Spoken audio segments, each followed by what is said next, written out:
Hello all, ഞാൻ ഫൈസ Yunus, Calicut medical കോളേജിലെ first year student ആണ്. നീറ്റ് 2021 ക്രാക്ക് ചെയ്ത് ഞാൻ ഇപ്പോൾ സംസാരിക്കാൻ പോകുന്നത് നീറ്റ് 2022 ക്രാക്ക് ചെയ്യാൻ പോകുന്ന ഒരുപാട് പേരോടാണ്. സോ ഒബ്വിയസ്ലി ഞാനൊരു ഡോപ്പ സ്റ്റുഡൻ്റ് ആയിരുന്നു, both capsule as well as regular ബാച്ചിലുണ്ടായിരുന്നു. ഇപ്പോൾ നീറ്റിൻ്റെ ഡേറ്റ് ഒക്കെ വന്നു, right, like July 17 almost 3 months ഉണ്ട്. ഒരുപാട് പേര് ടെൻസ്ഡ് അപ്പ് ആയിരിക്കുന്ന ഒരു സിറ്റുവേഷൻ ആയിരിക്കും. കാരണം ഇനി എന്ത് പഠിക്കണം, എങ്ങനെ പഠിക്കണം, എന്ത് സ്റ്റഡി മെത്തേഡാണ് ഫോളോ ചെയ്യേണ്ടത് എന്ന ഒരുപാട് ഡൗട്ട്സ് ഉണ്ടായിരിക്കും എല്ലാവരുടെയും മൈൻഡിൽ. I was also the same situation 1 year back. So ഞാൻ കുറച്ച് കാര്യങ്ങളൊക്കെ ഷെയർ ചെയ്യാം.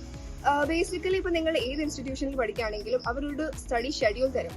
വീക്ക്ലി 2-3 എക്സാംസ് വെച്ചിട്ട് ഒരു സെറ്റ് ഓഫ് ചാപ്റ്റേഴ്സ് പഠിക്കേണ്ടി വരും.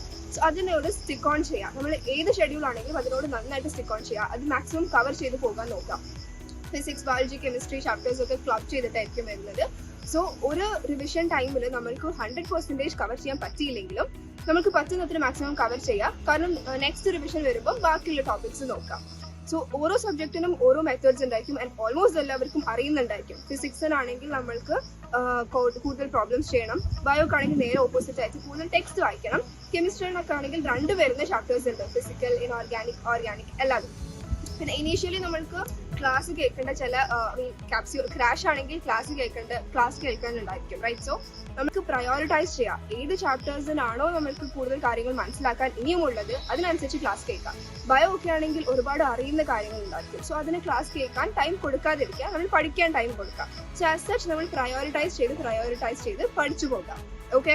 ആൻഡ് ദെൻ എക്സാംസ് അറ്റൻഡ് ചെയ്യുന്നതിൽ ഏറ്റവും കൂടുതൽ സിൻസിയറിറ്റി മാത്രം കാണിക്കുക. നമ്മൾ ഒരിക്കലും എക്സാംസ് മിസ് ആക്കാതിരിക്കുക. കാരണം ഇനി വരുന്ന ഓരോ എക്സാംസും ആസ് സച്ച് ഇമ്പോർട്ടൻ്റ് ആണ്. സോ എല്ലാത്തിലും മാക്സിമം സിൻസിയർ ആയിട്ട് അറ്റൻഡ് ചെയ്യാം. പിന്നെ നമ്മൾക്കുള്ള ഓരോ ദിവസവും ആ day length, that is very important. 6 to 7 hours sleep കഴിഞ്ഞാൽ നമ്മൾ വെയിറ്റ് ചെയ്യുന്നത് മുതൽ സ്ലീപ്പ് ചെയ്യുന്നത് വരെ കംപ്ലീറ്റ് ഡേ നമ്മുടെ കയ്യിലുണ്ട്. സോ അതിൽ നമ്മൾ നമ്മുടെ ഫുഡ്, നമ്മുടെ പ്രെയർ, നമ്മുടെ ബാക്കി കാര്യങ്ങളൊക്കെ വെച്ചിട്ട് ഡേനെ ഡിവൈഡ് ചെയ്യുക, ഓരോ സെഗ്മെന്റ്സ് ആക്കിയിട്ട്. എന്നിട്ട് നമ്മൾ പഠിക്കുന്നതും നമ്മൾ ക്ലാസ് കേൾക്കുന്നതും ക്വസ്റ്റ്യൻസ് ചെയ്യുന്നതും എക്സാം അറ്റൻഡ് ചെയ്യുന്നതും ഓരോ സെഗ്മെന്റിലേക്ക് കൊടുക്കാം.